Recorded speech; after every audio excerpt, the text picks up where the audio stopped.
Ano pong name nila? Brother Raul Atendre. Ilan taon na po kayo? 75 years. Ilan taon na po kayo nagsiserve? 10.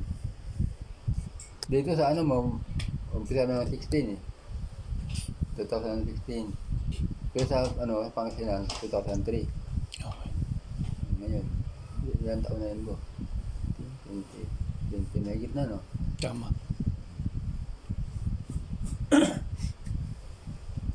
Kailan nyo na-encounter si Lord, si Jesus? Kailan nyo nakilala? Nung pumasok kami ng ano, Kursilyo. Kursilyo. Tapos, nung umpisa na ano, tama na ko sa kasapil sa Legion of Mary, Adorer. Yan. Pero bago yun, nung pa sa probinsya, ano na ako doon eh. Sa Katigis na ako noon eh. Saka sa Legion of Mary ako doon, Apostles din ako doon.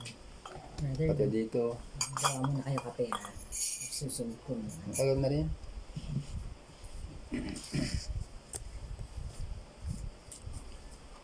Ano pong pinakamaganda nyo experience na sa pagsaserve? Ang yun. Yeah.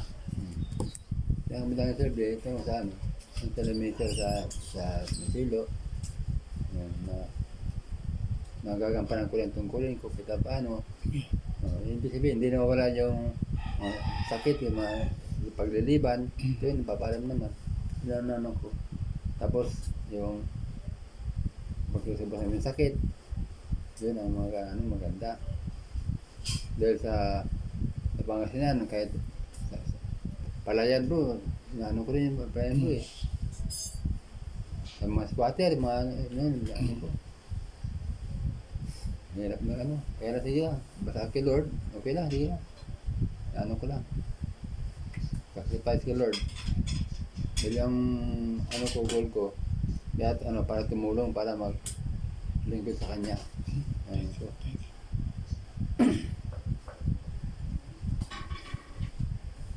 May pamilya na po ba kayo? Meron, wala kami anak.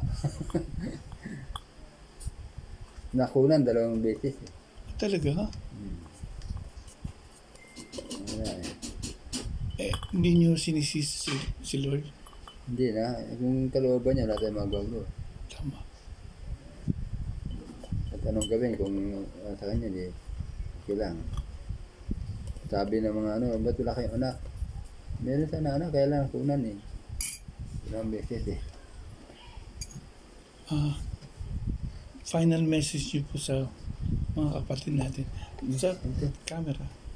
Yan po. Ano? Anong message ko sa ano? Mag-serve lang tayo, maglingkod lang tayo ng buong katapatan. Huwag tayong maghinawa, huwag tayong tumigil. Dahil sabi ng Kristo, ang nanatili sa akin ay nanatili sa Panginoon. Huwag kayong hiwalay, huwag kayong susuko. Basta manatili kayong maging tapat sa akin. Sa Ebanghelyo ngayon bro. Dahil hindi ko nadala yung kinuha ng indicator. If you remain in me and I remain in you, ask whatever it is.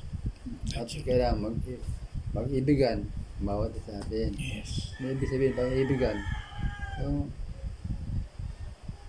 ikaw, huwag kang mag-aano sa mga kapwa mo. Lagi kang, ang pairan mo laging pag-ibig. Dahil ang Diyos ay pag-ibig eh. Ano?